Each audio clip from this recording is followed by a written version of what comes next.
Hello good evening everyone. My name is Kiran Kuhar और मैं हूं आपकी पेपर 2 यूजीसी नेट ज्योग्राफी की trainer.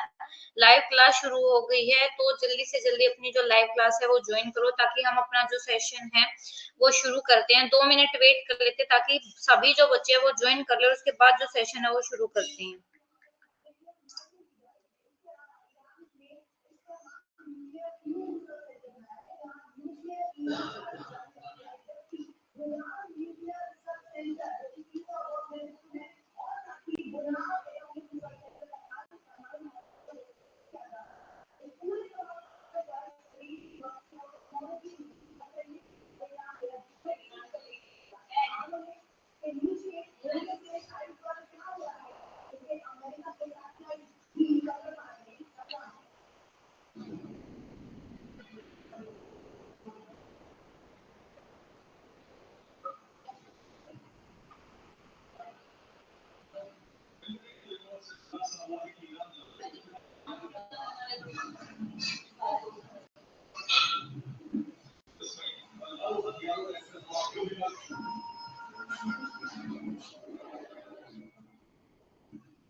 Okay, so we start our class.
तो अभी जो आप स्क्रीन पर देख रहे हो वो क्या है?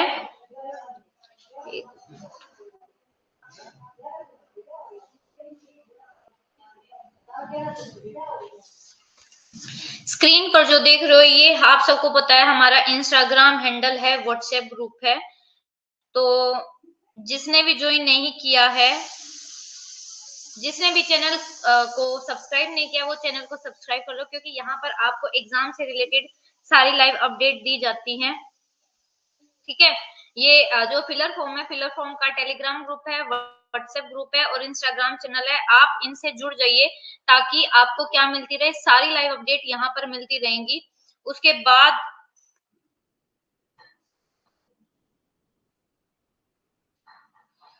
अगर कोई भी बच्चा फिलर फॉर्म ऐप पर मेरा सब्सक्रिप्शन लेना चाहता है तो वो सब्सक्रिप्शन ले सकता है और उसके लिए जो मेरा कूपन कोड है वो भी यूज कर सकता है। मेरा कूपन कोड है किरण 10।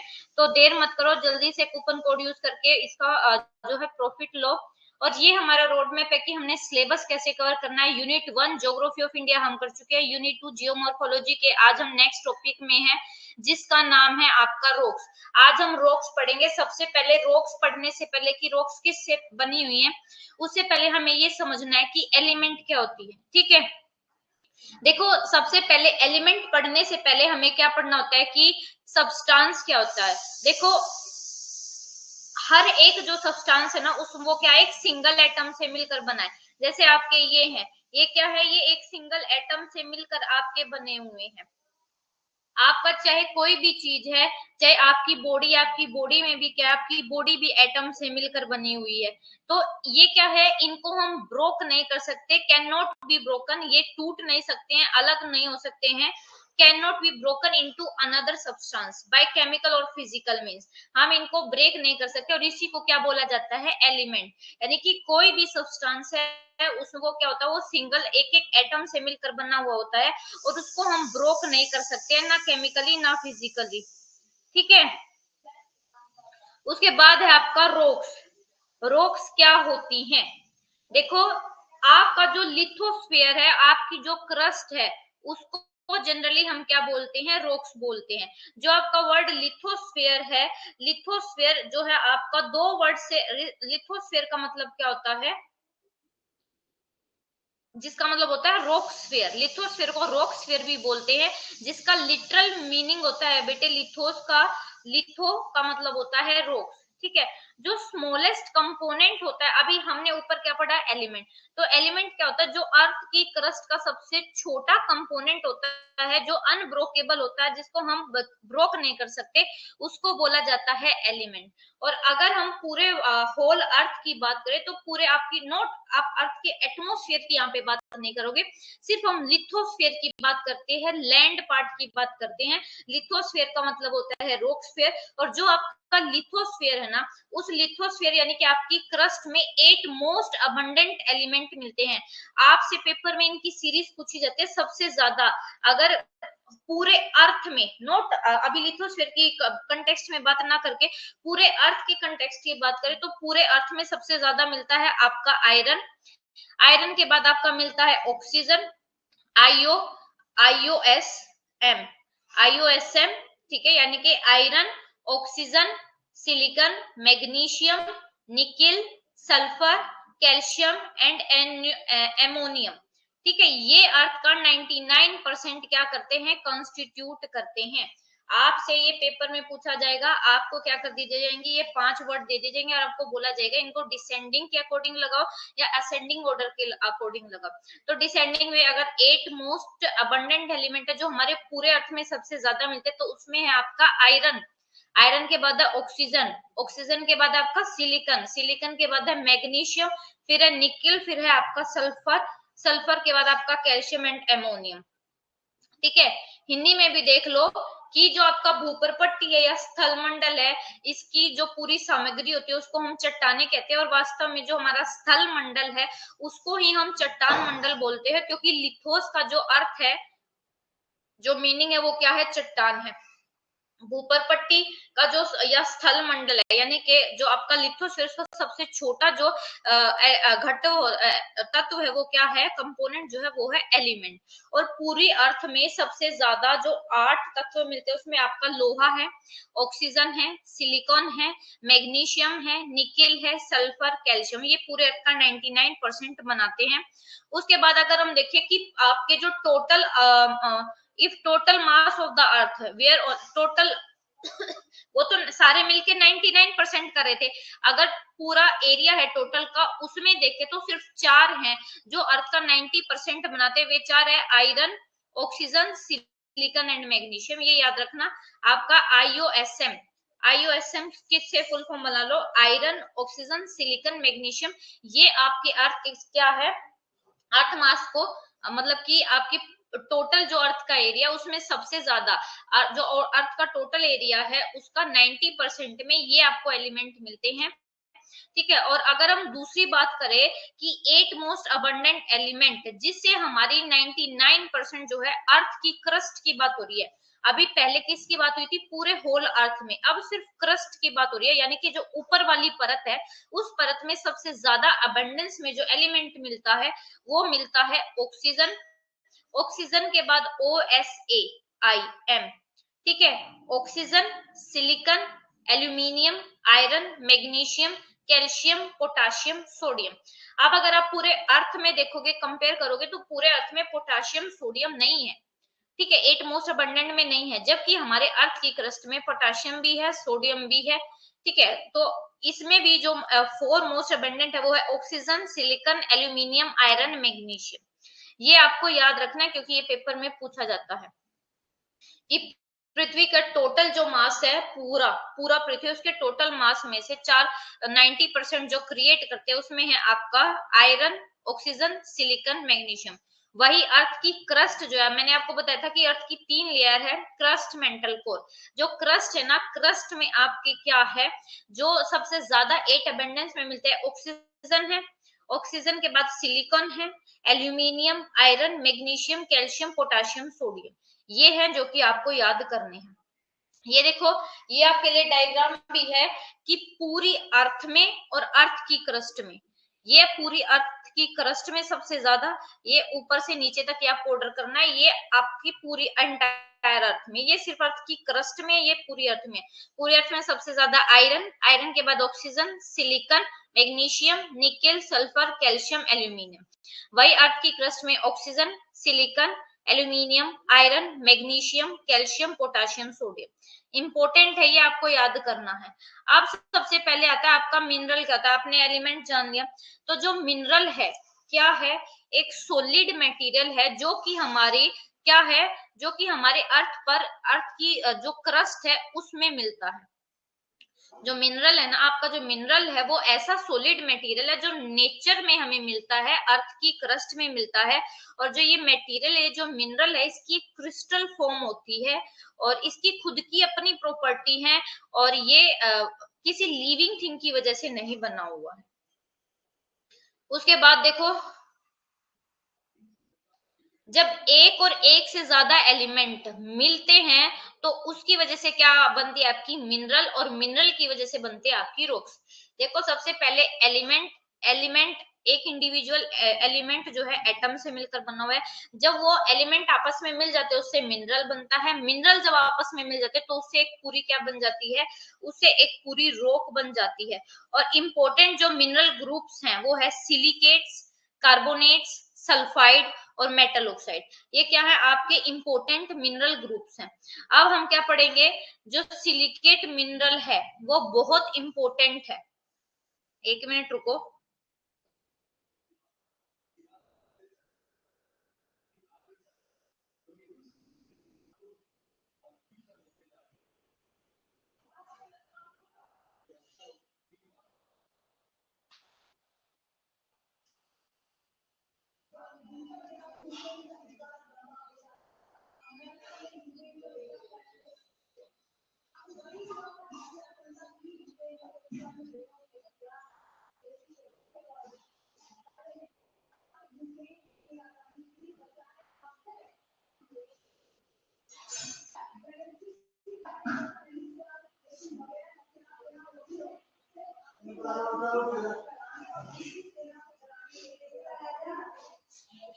ठीक है, तो अगर, अब उसके बाद सबसे इंपॉर्टेंट जो मिनरल है ना बेटे, वो कौन सा है आपका, सिलिकेट मिनरल है सबसे इंपॉर्टेंट।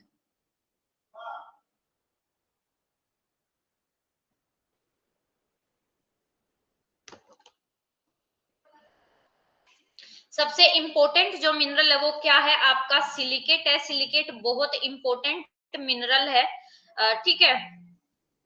ये बहुत इंपॉर्टेंट मिनरल है जो रॉक बनाता है, और सबसे आउटस्टैंडिंग जो रॉक है, जो क्या करती है, जो क्या करती है, the most outstanding rock forming silicate mineral groups. Silicate mineral group कौन कौन से, आपका क्वार्ट्ज है, फेल्सफार है, फेरोमैग्नीशियम है। और अब सिलिकेट के क्या है, ये सिलिकेट की जो रॉक्स है वो इन मिनरल ग्रुप से मिलकर बनी है, क्वार्ट्ज, फेल्सफार और फेरोमैग्नीशियम।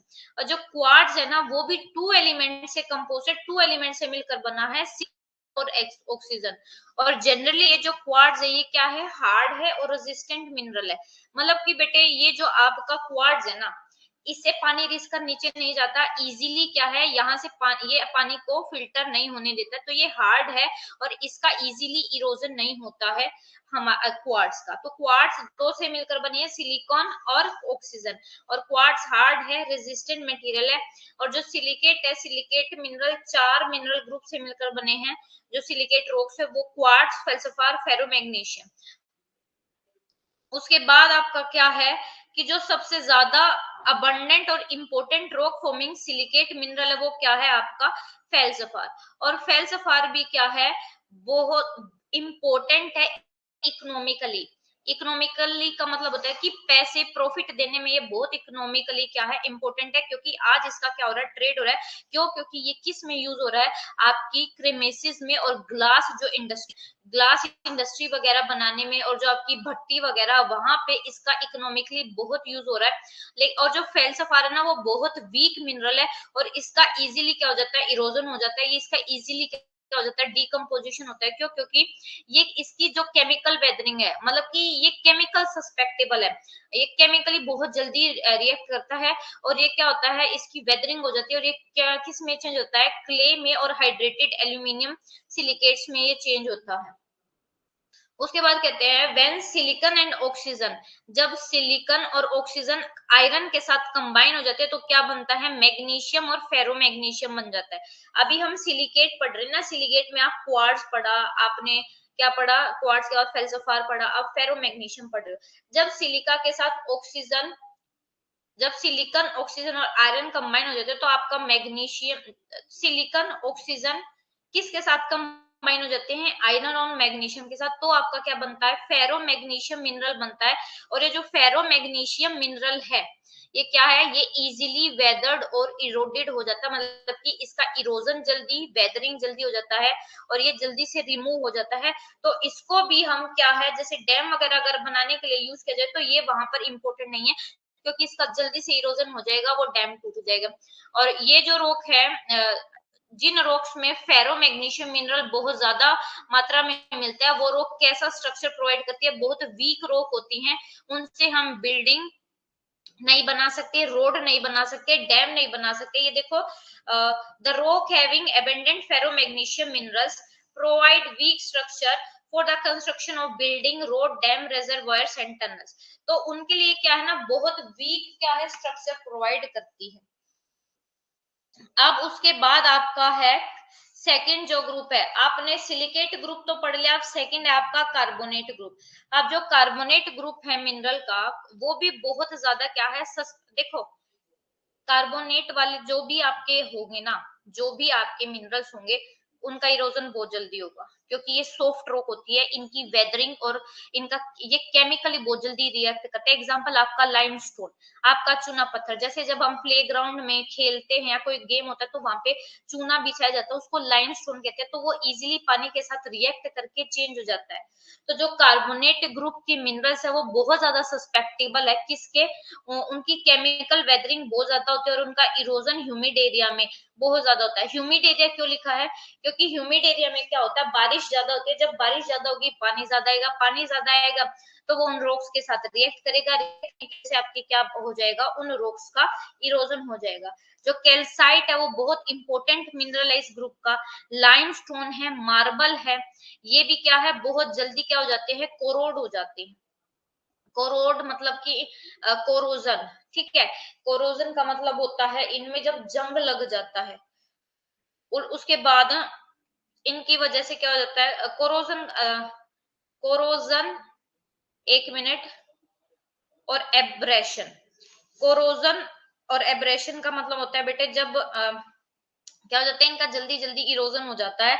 और दूसरा, ग्राउंड वाटर क्या है, बहुत जल्दी से इनको कोरोड कर देता है, जिसकी वजह से फिर जो आपका अंडरग्राउंड वाटर होता है ना, यानी कि भूमि के नीचे जो जल होता है वो क्या करता है, वहां पे जब आपकी लाइमस्टोन रॉक होती है तो पानी करता है, रिएक्ट करता है, जिसकी वजह से गुफाएं बन जाती है अंदर। आप कभी कभी देखते हो जंगलों में जाते हो तो वहां पे आपको गुफाएं देखने को मिलती है, तो उनका रीजन ये है कि वहां पे कार्बोनेट रॉक होती है और पानी रिएक्ट करके वहां पे क्या कर देता है, होल कर देता है। ठीक है, तो इस तरीके का अगर कोई कार्बोनेट ग्रुप का कोई भी मिनरल है तो वो बहुत वीक स्ट्रक्चर प्रोवाइड करेगा, क्योंकि उससे ना तो कोई कंस्ट्रक्शन वर्क हो सकता, ना कोई हम बिल्डिंग बना सकते, कोई रोड नहीं बना सकते, डैम बना नहीं सकते, तालाब नहीं बना सकते, कोई टनल नहीं बना सकते, क्योंकि ये बहुत वीक स्ट्रक्चर प्रोवाइड करती है कार्बोनेट ग्रुप की रॉक्स। उसके बाद है, हिंदी में भी देख लो, यहाँ पे हिंदी में भी है कि जो खनिज है, खनिजों का जो कार्बोनेट समूह है वो आर्द्र क्षेत्रों में जो रासायनिक अपक्षय और क्षरण के प्रति बहुत ज्यादा संवेदनशील है। और कैल्साइट इस समूह का सबसे महत्वपूर्ण खनिज है। प्रचुर मात्रा में कैल्साइट और चूना पत्थर संगमरमर ये जो भूमिगत जल उससे क्या हो जाते हैं, संसारित हो जाते हैं, मतलब कि हट जाते हैं, इनका इरोजन हो जाता है, जिसकी वजह से गुफाएं बन जाती है। और ऐसे जो है ना, ऐसे मिनरल्स निर्माण स्थलों के लिए बहुत कमजोर संरचनाएं प्रदान करते हैं। जैसे हम इससे इमारतें, सड़क, बांध कुछ भी नहीं बना सकते, क्योंकि ये जब भी ही क्या हो जाएगी, इरोड हो जाएगी। हमने सिलिकेट पढ़ लिया, कार्बोनेट पढ़ लिया, अब थर्ड है सल्फाइड मिनरल्स। सल्फाइड मिनरल्स में आपका पायराइट्स है, आयरन सल्फाइड है। जब ये मिनरल किसके कांटेक्ट में आते हैं, पानी के या हवा के कांटेक्ट में आते हैं, तो ये क्या फॉर्म करते हैं, फेरिक हाइड्रोक्साइड या सल्फ्यूरिक एसिड फॉर्म करते हैं, जो कि इन्वायरमेंट प्रॉब्लम के लिए बहुत ज्यादा सीरियस है। इससे जो इन्वायरमेंटल इशू है वो ज्यादा होते हैं। ठीक है, उसके बाद फोर्थ है मेटेलिक एलिमेंट। मेटेलिक एलिमेंट में है आपका आयरन है, एल्यूमिनियम है। जब ये आपके आयरन और एल्यूमिनियम एटमोस्फेयर में ऑक्सीजन के साथ रिएक्ट करते हैं तो मेटल ऑक्साइड क्या है, बन जाता है, जो कमर्शियली बहुत ज्यादा इंपॉर्टेंट है। अब आपकी रॉक्स में ये रॉक्स का क्या दे रखा है, आपको डेफिनेशन दे रखा है, ये पढ़ने की जरूरत नहीं है। अब आपका है चट्टानों के प्रकार। आप जो रॉक्स है वो तीन टाइप है। आग्नेय चट्टान जिसको इंग्लिश में बोला जाता है इग्नियस रॉक, सेकंड इज अवसादी चट्टान जिसको इंग्लिश में बोला जाता है sedimentary rocks, and third is रूपांतरित रॉक्स जिसको इंग्लिश में बोला जाता है मेटामॉर्फिक रॉक्स। ठीक है, ये देखो रॉक्स का क्लासिफिकेशन किया हुआ है आपकी। सबसे पहले है ये इग्नियस रॉक, फिर आपकी sedimentary rock, metamorphic rock. Igneous rock को दो पार्ट में डिवाइड कर रखा है, इंट्रूसिव और एक्सट्रूसिव। ये इग्नियस रॉक की वजह से ये क्या बनते हैं, लैंड फॉर्म बनते हैं, इंट्रूसिव लैंड फॉर्म या इंट्रूसिव रॉक्स और एक्सट्रूसिव रॉक। इंट्रूसिव में आपका ग्रेनाइट है, डायोराइट है, एक्सट्रूसिव में आपका बेसाल्ट है, एंडेसाइट है, प्यूमिस है। वही फिर आपका सेडिमेंट्री है, सेडिमेंट्री में आपका क्लास्टिक है, ऑर्गेनिक है, केमिकल है। मेटामॉर्फिक है, मेटामॉर्फिक में फोलिएटेड है, नॉन फोलिएटेड है। अब ये पढ़ते हैं कि इग्नियस रॉक क्या है। ये देखो रॉक्स का क्लासिफिकेशन किया हुआ है। जो हमारी क्रस्ट है, क्रस्ट पे जो रॉक है उनको बहुत सारे ग्राउंड पर डिवाइड किया हुआ है, मतलब कि अलग अलग तरीके से उनको डिवाइड किया, जैसे मोड ऑफ फॉर्मेशन के बेस पे कि वो कैसे बनी हुई है रॉक्स, उसके बेस पर रॉक डिवाइड है। उनकी फिजिकल और केमिकल प्रॉपर्टी के बेस पे, उनकी लोकेशन के बेस पे सबने क्या है, रॉक्स को डिवाइड कर रखा है। और मोड ऑफ फॉर्मेशन के बेस पर जो हमारी रॉक्स है उनको तीन ब्रॉड कैटेगरी में डिवाइड कर रखा है। सबसे पहले है इग्नियस रॉक, फिर आपकी सेडिमेंट्री रॉक, फिर है आपकी मेटामॉर्फिक रॉक। जो बेटे आपकी इग्नियस रॉक होती है ना, वो कैसे बनती है, जब आपका ज्वालामुखी है, ज्वालामुखी जब फटता है, वोल्केनो जब फटता है उससे लावा बाहर आता है, लावा बाहर आके जब जम जाता है, जम के ठंडा हो जाता है, तो उसकी वजह से जो रॉक्स बनती है उसको बोला जाता है इग्नियस रॉक। देख लो, igneous rock formed due to cooling, solidification and crystallization of molten earth material known as magma। ठीक है, और ये क्या है, आपका जो अर्थ है, अर्थ के अंदर भी जम जाती है, अर्थ के ऊपर भी बनती हुई है। जो देखो जो मैग्मा है, मैग्मा कहाँ पे बोला जाता है, जब आपका वो ज्वालामुखी फटता है, ज्वालामुखी का जो वो लाल मटेरियल अर्थ के अंदर होता है, तो तब तो उसको बोलते हैं मैग्मा। और लावा जब बोलते हैं जब ये अर्थ के सरफेस पर बाहर आ जाता है। इग्नियस रॉक के एग्जांपल है बेसाल्ट और ग्रेनाइट। बेसाल्ट और ग्रेनाइट में से भी अगर दोनों में से बात करें तो जो आपका बेसाल्ट है वो सॉफ्ट रॉक है, एस, और ग्रेनाइट जो है वो हार्ड रॉक स्ट्रक्चर प्रोवाइड करता है। उसके बाद है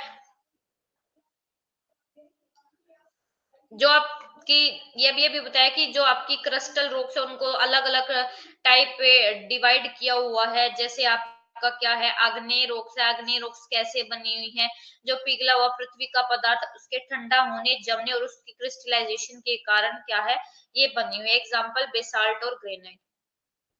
अब है हमारा सेडिमेंट्री रॉक्स कौन सी होती है। देखो सेडिमेंट्री रॉक्स कौन सी होती है, जो नदियां, जब नदियां पहाड़ों से आती है, पहाड़ों से पहाड़ों को काट कर वहां की मिट्टी को अपने साथ लेकर आती है और उसको प्लेन एरिया में बिछाती रहती है। ऐसे ही जब बाढ़ आती है तो मिट्टी अपने साथ लेके आती है, तो उसको क्या करती है, बिछाती रहती है, जिसकी वजह से आपकी कौन सी रॉक बनती है, सेडिमेंट्री रॉक बनती है।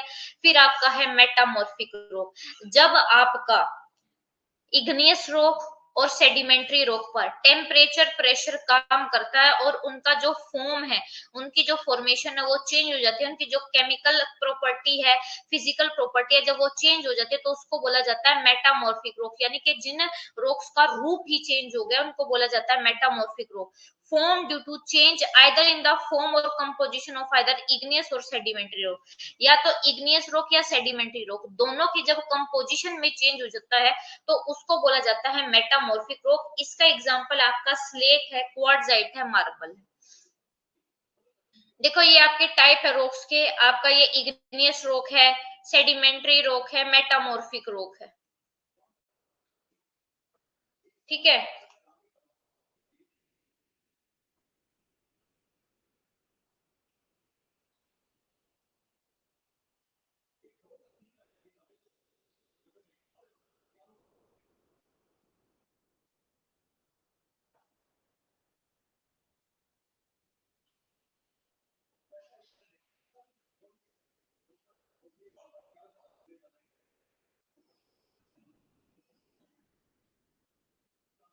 एक मिनट रुको।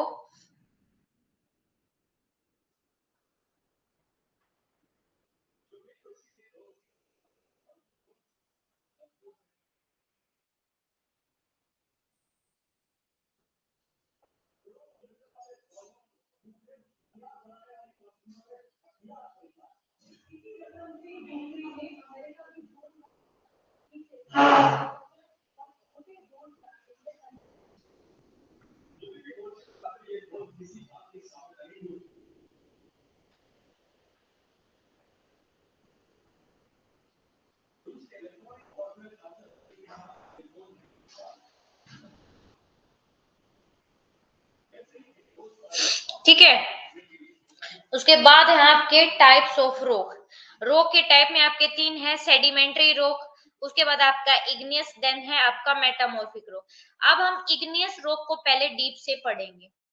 देखो जो वर्ड इग्नियस है ना, ये वर्ड आपका इग्नियस है, ये कहाँ से डिराइव हुआ है, लेटिन वर्ड है इग्निस, जिसका मतलब होता है आग। यानी कि ऐसी रॉक जो आग की वजह से बनी है, यानी कि ऐसी रॉक जो आपकी टेम्परेचर ज्यादा होने की वजह से बनी है, तो ऐसी रॉक है आपकी इग्नियस रॉक, जो कि वोल्केनो के लावा के बाहर आने की वजह से, क्योंकि वोल्केनो का लावा लाल होता है और वो आग जैसा दिखता है, इसलिए उसको बोला जाता है फायर। तो वोल्केनो के लावा के ठंडे होकर जमने की वजह से क्या कौन सी रॉक बनी है आपकी, इग्नियस रॉक बनी है। ठीक है, यहाँ पे आग का मतलब देखो, it does not mean that the origin of igneous rock is associated with fire. Igneous का मतलब फायर है, तो इसका मतलब ये नहीं है कि जो इग्नियस रॉक है वो आपकी आग से बनी है, नहीं। जो इग्नियस रॉक है वो किस से बनी हुई है, form due to cooling, solidification and crystallisation of hot and molten material known as magmas and lava. यानी कि जो इग्नियस रॉक आपकी किसकी वजह से बनी है, आपका जो लावा है, लावा के कूल होने, ठंडे होने और क्रिस्टलाइजेशन की वजह से रॉक्स बनी है, उसको मैग्मा या लावा बोला जाता है। और जो मैग्मा और लावा होता है वो बहुत हॉट होता है, और वो इतना ज्यादा गर्म होता है कि वो एक कैसा है, जैसे आग का एक लाल पीस होता है ना, आग का एक पीस अगर हम कट करके देखें तो वो मैग्मा से या लावा से मैच करता है। इसलिए इग्नियस रॉक को, या इग्नियस का मतलब क्या है, फायर है। और इग्नियस रॉक को ये याद रखना, ये आपके स्टेटमेंट में पूछा जाएगा कि इनको हम प्राइमरी रॉक्स भी बोलते हैं, क्योंकि ये आपकी अर्थ पे सबसे पहले बनी हुई हैं, because these were originated first of all.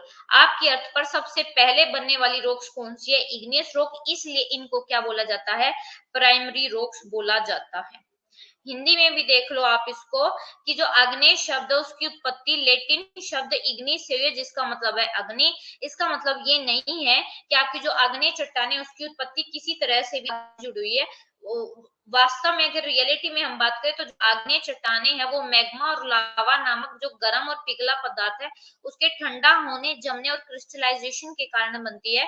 क्योंकि मैग्मा और लावा इतने गर्म होते हैं कि अगर वे आग के एक लाल टुकड़े की तरह दिखते हैं, लेकिन ऐसा नहीं है कि आग्नेय चट्टाने आपकी आग है। आग्नेय चट्टानों को प्राथमिक चट्टाने भी बोला जाता है क्योंकि इनकी उत्पत्ति किससे हुई है, आपकी अर्थ पे सबसे पहले हुई है, इसलिए इनको प्राइमरी रॉक्स बोला जाता है। ठीक है, ये कहते हैं the rocks during the formation of upper crust of the earth on cooling solidification and crystallization of hot and liquid magma after the origin of the earth। देखो इनको प्राइमरी रॉक इसलिए भी बोला जाता है क्योंकि ये रॉक अर्थ की क्रस्ट पर सबसे पहले बनी हुई है। यहाँ पे लावा गर्म होके ठंडा हो गया है और उसके जमने की वजह से ये रॉक बनी हुई है। और जो भी आपकी सब सीक्वेंट रॉक्स है, यानी कि इसके बाद चाहे कोई भी रॉक का टाइप है, चाहे वो सेडिमेंट्री रॉक है चाहे वो मेटामॉर्फिक रॉक है, वे डायरेक्टली और इनडायरेक्टली किस से बने हुए हैं, आपके इग्नियस रॉक से बने हुए हैं। देखो आपकी सेडिमेंट्री रॉक कौन सी है, सेडिमेंट्री रॉक वो है तब बनती है जब आपकी नदियां या आपकी विंड जो मिट्टी वगैरह उसको कहीं रॉक वगैरह को कहीं और से ले जाके कहीं और पर बिछा देती है। तो वो मिट्टी जो नदियां वो कहाँ से लेके आती है, पहाड़ों पे या कहीं प्लेट्यू एरिया पे, तो वहां से वो रॉक कैसे बनी हुई है, वो वोल्केनो के इरप्शन की वजह से बनी हुई है।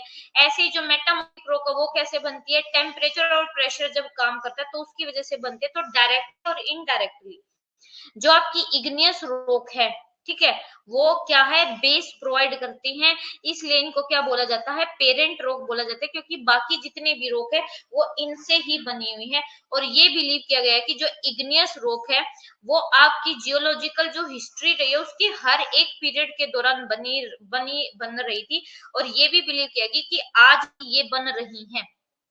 ठीक है, ये बिलीव किया गया है कि आज भी ये जो रॉक्स है ये क्या है बेटे, आपकी बन रही है। हिंदी में देखो कि जो पृथ्वी की उत्पत्ति के बाद गर्म और जो तरल मैग्मा के ठंडा होने, जमने और क्रिस्टलीकरण होने पर पृथ्वी की जो ऊपरी परत के निर्माण के दौरान ये चट्टानें बनी थी। और इस प्रकार जो बाद की सभी चट्टानें वो डायरेक्ट और इनडायरेक्ट रूप से किसी ना किसी तरह से आग्नेय चट्टाने से बनी हुई है। इसलिए इन आग्नेय चट्टानों को मूल चट्टान या बेस रॉक भी बोला जाता है, या आप इसको पेरेंट रॉक भी बोलते हैं। और ऐसा माना जाता है कि पृथ्वी का जो भूगर्भिक इतिहास रहा, यानी कि जितना भी जियोलॉजिकल हिस्ट्री रहा है, जियोलॉजिकल हिस्ट्री के हर पीरियड में एपक में इन चट्टानों का निर्माण हुआ था और अभी भी हो रहा है इन इग्नियस रॉक का। अब इग्नियस रॉक की कैरेक्टरिस्टिक है, ये जो कैरेक्टरिस्टिक है यहाँ से क्वेश्चन पूछे जाते हैं। ठीक है, सबसे पहले जो इग्नियस रॉक है वो क्या है, आपका हार्ड रॉक्स है, बहुत हार्ड रॉक है। ये पानी को क्या है, जल्दी से फिल्टर होने नहीं देती, ना इरोजन होने देती है। And water percolate with great difficulty, इसमें जो पानी परकोलेट करता है, घुसता है, वो बहुत डिफिकल्टी के साथ घुस पाता है। कहीं पर जॉइंट होंगे ना, दरार होंगे तो ही पानी अंदर चला जाता है, अदरवाइज ये रॉक्स पानी को अंदर नहीं जाने देती हैं। कभी कभी क्या हो जाता है कि ये रॉक इतनी भी सॉफ्ट हो जाती है, किस लिए सॉफ्ट हो जाती है, जब इन्वायरमेंट के साथ इनका एक्सपोजर ज्यादा हो जाता है, लॉन्गर ड्यूरेशन की वजह से, या मतलब कि ऐसा है कि कोई जो रॉक है वो ज्यादा ही विंड के कनेक्शन में है या ज्यादा वहां पर पानी है, तो वहां पे क्या हो जाता है कि वो इजीली उसका डग आउट हो जाता है, इजीली उसका इरोजन हो जाता है। Example basalt rock, basalt rock कहाँ पे मिलती है, जहाँ पे आपका समुद्र के नीचे जो लैंड का पार्ट है वहां पे मोस्टली जो रॉक है वो बेसाल्ट है और वहां पे उसका इरोजन इजीली हो जाता है। ठीक है, और आपकी इग्नियस रॉक वो क्या है, ग्रेनुलर, ग्रेनुलर मतलब और क्रिस्टलाइन, यानी कि इसमें दाने मिलते हैं लेकिन इनके साइज में बहुत ज्यादा वेरिएशन है।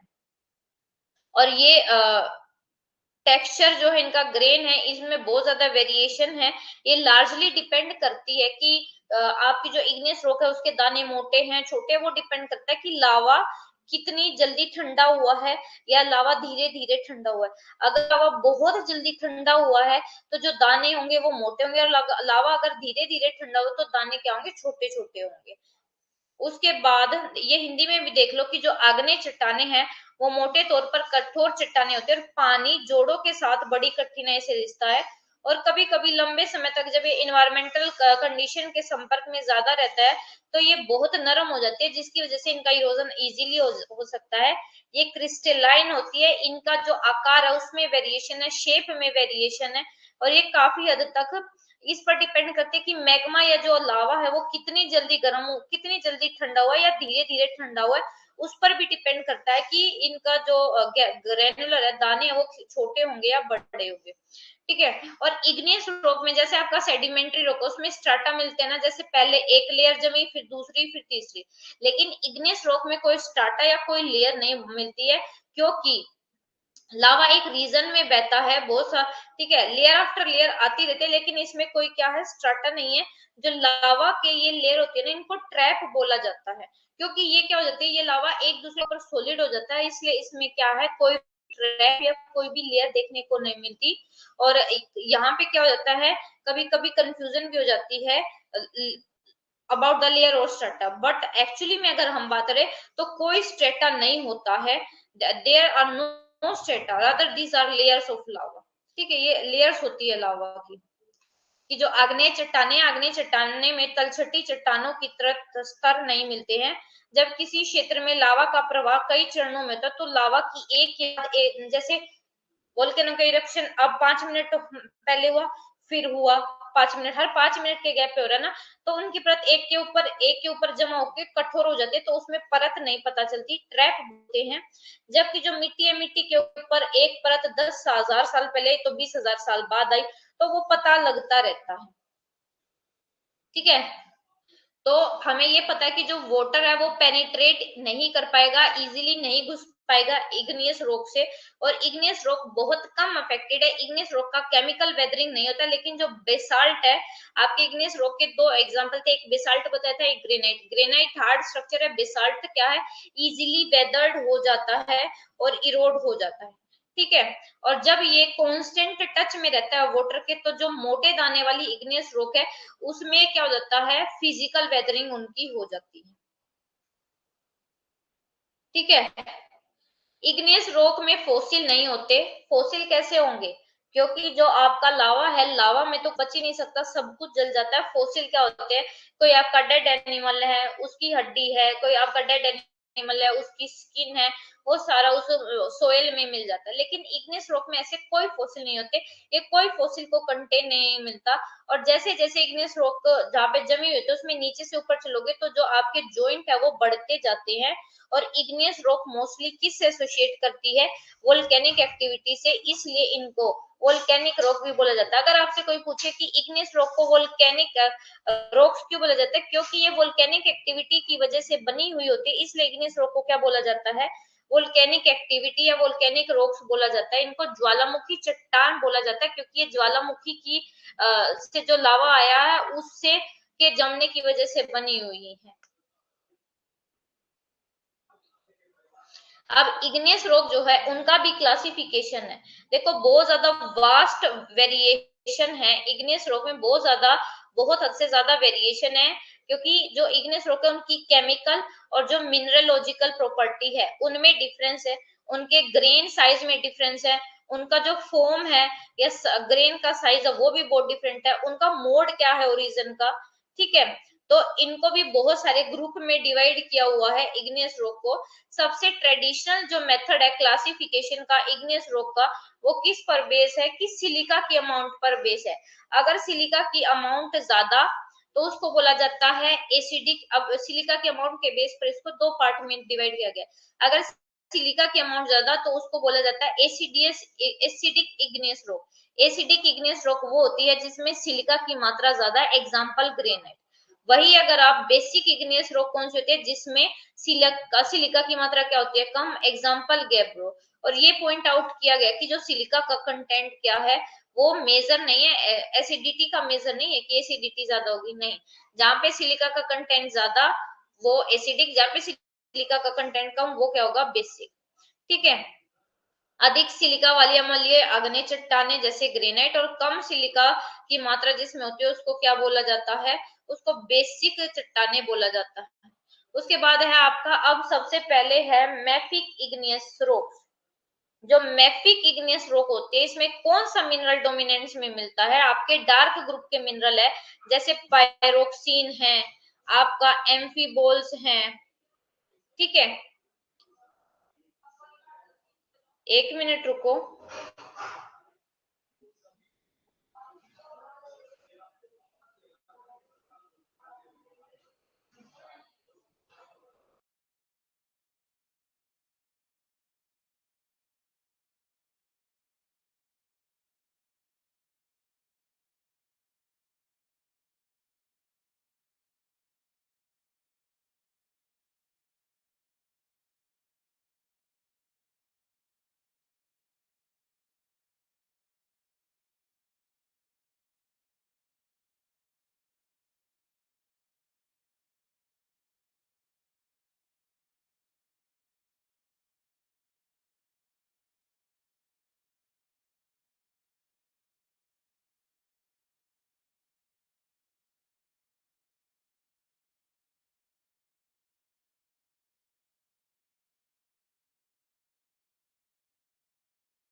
ठीक है, अब आपकी है मैफिक इग्नियस रॉक।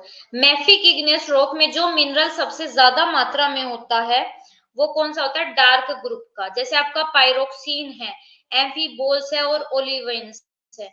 ये क्या है? ये इन सब में जो मैग्नीशियम का कंटेंट है और आयरन का जो कंटेंट है वो बहुत ज्यादा है। और जो ये वर्ड मैफिक है, इसका मतलब क्या है? मैग्नीशियम। ठीक है, और एफ से क्या है? आपका देखो क्या है? मैफिक। मैफिक में मैफिक का मतलब है मैग्नीशियम और एफ का मतलब है फेरस। ठीक है, तो एफ का मतलब, 1 मिनट, इस एम का मतलब मैग्नीशियम, एफ का मतलब फेरस और आई का मतलब है आयरन। ठीक है, इसका मतलब है कि ये जो मैफिक रॉक्स है इसमें मैग्नीशियम और आयरन का जो डोमिनेंस है वो बहुत ज्यादा है। उसके बाद आपका अल्ट्रा मैफिक इग्नियस रॉक, इसमें क्या है? पायरोक्सिन और ओलिवाइन जो मिनरल है उसका एबेंडेंस ज्यादा होता है।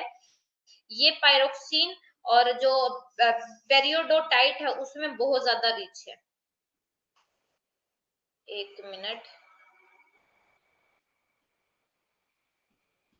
उसके बाद है जो इग्नियस रॉक है ना, उसको टेक्सचर के बेस पे, यानी कि जब लावा है, लावा गर्म होके ठंडा होता है ना, तो लावा के अंदर छोटे छोटे दाने होते हैं, उन दाने के साइज पे इसको डिवाइड कर रखा है। सबसे पहले है पेगमाटाइटिक इग्नियस रॉक। पेगमाटाइटिक इग्नियस रॉक क्या होती है? बहुत कोर्स ग्रेन होती है, मतलब कि इसके जो क्रिस्टल होते हैं ना वो बहुत बड़े बड़े होते हैं। ठीक है, एग्जाम्पल ग्रेनाइट। ग्रेनाइट के दाने क्या है? बहुत बड़े।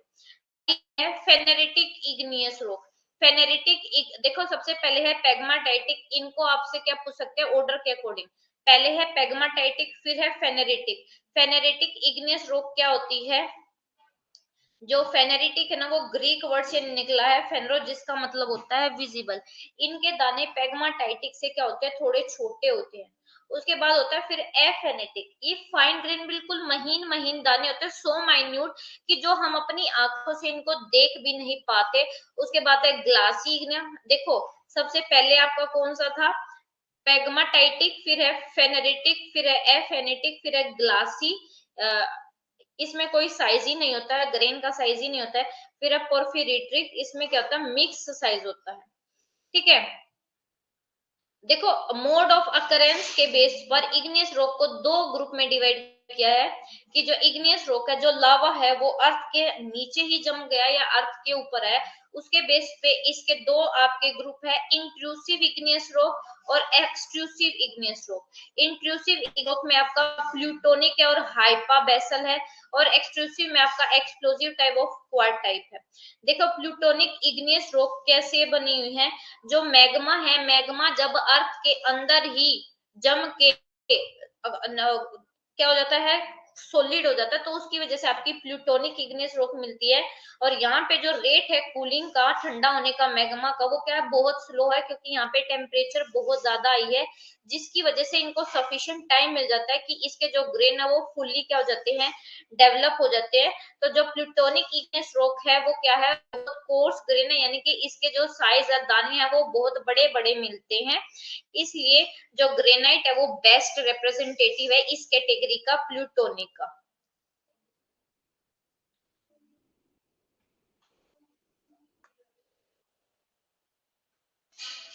ठीक है दोस्तों, प्लूटोनिक आग्नेय चट्टाने हैं, वो पृथ्वी के बहुत अंदर मैग्मा के ठंडा होने के कारण बनती हैं, क्योंकि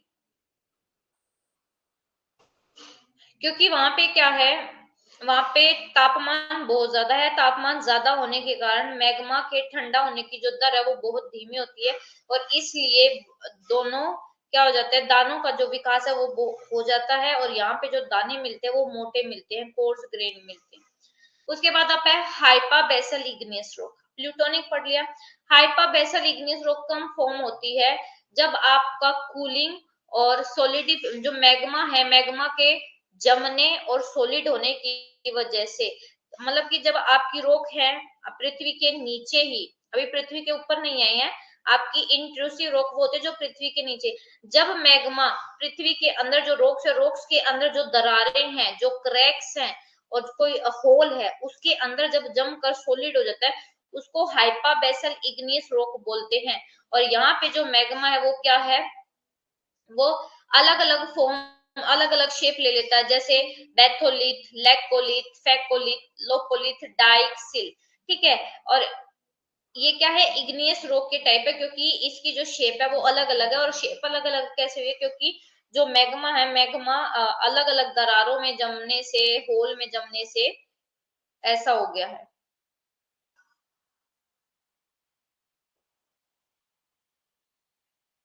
एक मिनट।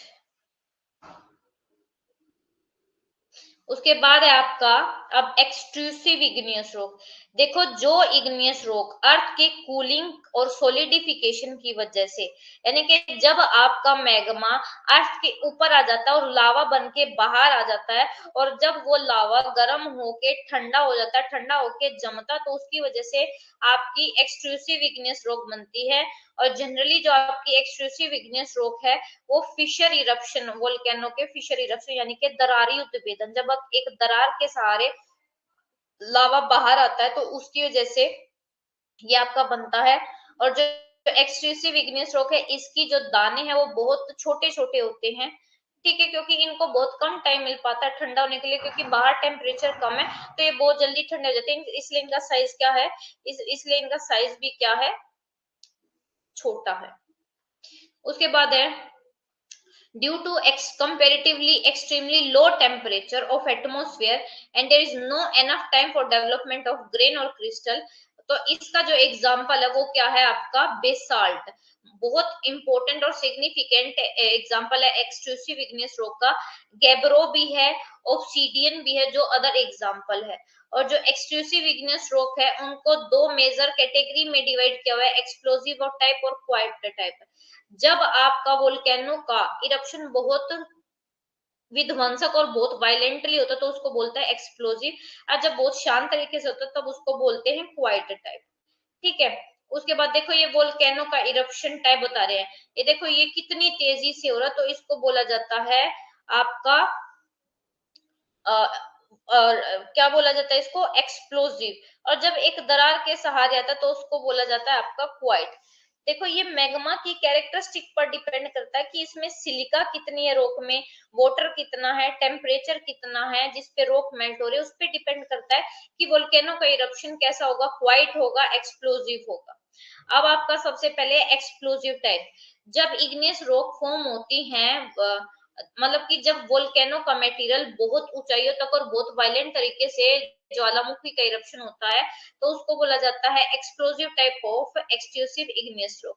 ठीक है। इसमें जब वोल्केनो फटा तो उसमें बॉम्ब यानी कि बड़े बड़े लैपीली मटर के दाने के साइज के आकार के होते हैं, डस्ट आती है, ऐश आती है, गैसेस आती हैं।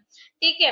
और जो फाइन जो छोटा छोटा मटेरियल है ना वोल्केनो से जब आ रहा है वो क्या हो जाता है, वो टफ्स के रूप में क्या है साइड में जम जाता है, एक्वेटिक जो एरिया है ओशन का एरिया उसमें जम जाता है। ठीक है। और इस डिपोजिशन को क्या बोलते हैं, ब्रेशिया या एग्लोमेरेट बोलते हैं। और ये बहुत ज्यादा सस्पेक्टेबल है इरोजन के, इनका इरोजन बहुत ज्यादा होता है। उसके बाद है क्वाइट टाइप, जब आपका थोड़ी बहुत दरार होती है, दरार से लावा बाहर आता है तो उसकी वजह से जो इरप्शन होता है उसको बोलते हैं quite type eruption. Example basalt जो है वो इसी की वजह से बना हुआ है। और उसके बाद है आपका इग्नियस रॉक को केमिकल कंपोजिशन के बेस पे डिवाइड कर रखा आपका acid igneous rock. Acid igneous rock कौन सी होती है, जिसमें सिलिका का कंटेंट 65 से 85 के बीच में होता है और इसकी डेंसिटी क्या होती है 2.75 से 2.8। इसमें जो क्वार्ट्ज है और व्हाइट और पिंक फेल्सफार है वो डोमिनेंट मिनरल है।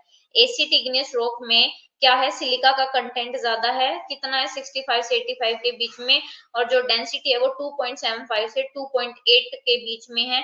इसमें क्वार्ट्ज और व्हाइट और पिंक फेल्सफार बहुत डोमिनेंट मात्रा में मिलते हैं। उसके बाद है जो एसिड इग्नियस रॉक है उसमें जनरली आयरन और मैग्नीशियम नहीं मिलता है। ठीक है। इसमें आयरन और मैग्नीशियम की कमी होती है। और एक एवरेज बात करें तो जो एसिड इग्नियस रॉक है वो क्या है, हार्ड है और इरोजन बहुत कम होता है। इसका एसिड इग्नियस रॉक का एग्जांपल है ग्रेनाइट, ये बहुत सिग्निफिकेंट एग्जांपल है, इंपॉर्टेंट एग्जांपल है एसिड इग्नियस रॉक का। और ये जो रॉक है इनका वेट बहुत लाइट होता है और ये बिल्डिंग मटेरियल में क्या है बहुत ज्यादा यूज किया जाता है, क्यों, क्योंकि इनका इरोजन बहुत कम होता है, इसलिए इनको बिल्डिंग मटेरियल में यूज किया जाता है। उसके बाद है basic igneous rock. Basic igneous rock में सिलिका का जो कंटेंट है वो 45 से 60% है और इसकी डेंसिटी है 2.8 से 3.0। और ये जो इग्नियस रॉक है इसमें फेरो मैग्नीशियम की मात्रा ज्यादा है। जब फेरो मैग्नीशियम की मात्रा ज्यादा है तो ये क्या है, ज्यादा सस्पेक्टेबल होंगे किसके, इरोजन के। जो बेसिक इग्नियस रॉक है वो इजीली इरोड हो जाती हैं जब ये रेगुलरली कांटेक्ट में आती है वाटर के। और ये रॉक्स क्या है, बहुत फाइन ग्रेन है, यानी कि इनके दाने बहुत छोटे छोटे मिलते हैं। एग्जाम्पल बेसाल्ट है, गैब्रो है, डोलेराइट है, ये सारे टिपिकल एग्जाम्पल है इस ग्रुप के। उसके बाद है इंटरमीडिएट इग्नियस रॉक। इसमें वो रॉक होती है जिसमें सिलिका का कंटेंट क्या होता है, बहुत कम होता है। एसिड इग्नियस रॉक से कम लेकिन बेसिक से ज्यादा होता है, तो ये बीच की होती हैं। और इनका जो डेंसिटी होती है वो 2.7 से 2.8 के बीच में होती है। फिर होती है अल्ट्रा बेसिक, इसमें क्या होता है जो सिलिका का कंटेंट 45 से कम होता है लेकिन इनकी डेंसिटी 2.8 से 3.4 होती है। उसके बाद आपका है ग्रेनाइट। जो ग्रेनाइट है ना, यहाँ पे जो कूलिंग होती है, ये जब मैग्मा की कूलिंग और सोलिडिफिकेशन अर्थ के अंदर हो जाती है और वहां पे बहुत ज्यादा हाई टेम्परेचर प्रिवेल करता है तो वहां पे क्या है, ग्रेनाइट बनता है। ठीक है। और ग्रेनाइट के जो दाने हैं उसका फुल डेवलपमेंट हो जाता है, क्योंकि पृथ्वी के अंदर टेम्परेचर ज्यादा, उनको टाइम ज्यादा मिलता है ठंडा होने के लिए। और जो ग्रेनाइट है वो क्या है, एक असेंशियल मिनरल है, क्योंकि इसमें क्वार्ट्ज, फेल्सफार और मीका भी है। साथ ही साथ जो है अबंडेंट जो मिनरल है फेल्सफार ये भी है। लेकिन जो मिनरल है ये क्या है, यूनिफॉर्मली डिस्ट्रीब्यूटेड नहीं है। उसके बाद आपका क्या है, इसको छोड़ो। और बेसाल्ट का भी मैंने आपको पढ़ा दिया है, ये एक बार बस थोरोली देख लेने से।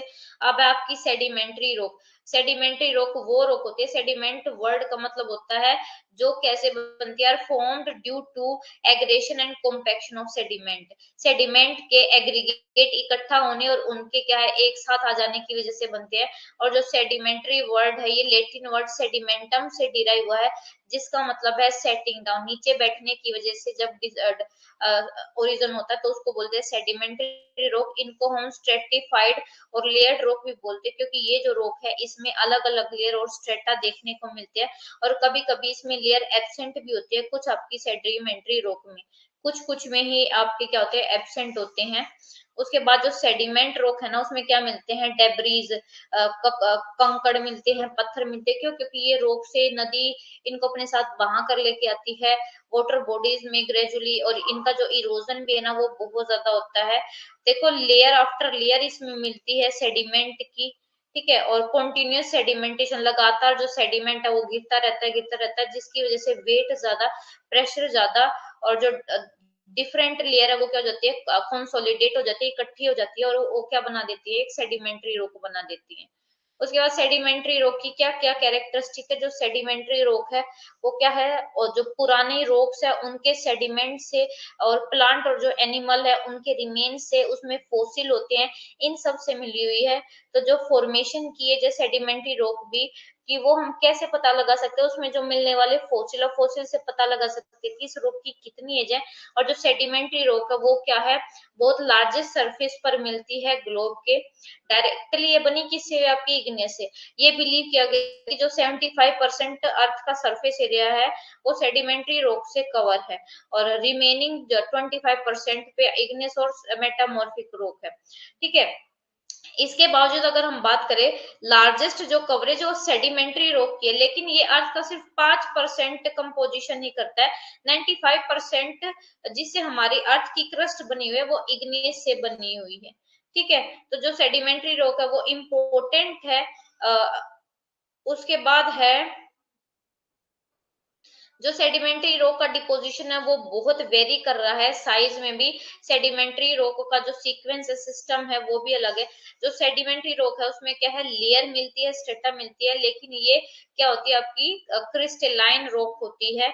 और इसमें क्या है, बहुत अलग अलग जो सेडिमेंट है वो क्या हो जाते हैं, एक साथ आ जाते हैं, मिल जाते हैं, और मिल के एक रॉक का निर्माण करते हैं। एग्जाम्पल सिलिका, आयरन, ये भी इसमें इंक्लूडेड होता है।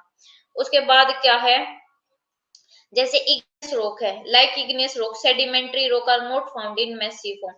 जैसे इग्नियस रॉक बहुत बड़े बड़े फॉर्म में मिलते हैं ना, तो ऐसे आपकी क्या है, ये नहीं मिलती है। जैसे इग्नियस में बेथोलिथ, लेकोलिथ मिलते, इसमें नहीं मिलते हैं। और जो लेयर है ना सेडिमेंट्री रॉक की वो हॉरिजॉन्टल मिलती है, ठीक है, लेयर के ऊपर लेयर फॉर्म होती है, और टेंशन फोर्स के कारण ये क्या हो जाती है, जनरली ये डी फॉर्म भी हो जाती है, इसमें क्या पड़ जाते हैं, एंटीक्लाइन और सिंक्लाइन बन जाती हैं। और मोस्टली जो सेडिमेंट्री रॉक है वो क्या होती है, परमिएबल और पोरस होती है, यानी कि ये इनमें पानी बहुत इजीली क्या कर सकता है, घुस सकता है, ठीक है। तो बाकी का जो है वो हम पढ़ेंगे कल, क्योंकि आज जो आपकी क्लास का टाइम है वो ओवर हो गया है। ये हमारा टॉपिक भी कंप्लीट हो गया है, आगे का जो टॉपिक है वो हम कल पढ़ेंगे। तब तक के लिए अगर किसी को कोई भी डाउट है तो तो वो क्या कर सकता है, मुझसे पूछ सकता है, कोई भी इश्यू है तो।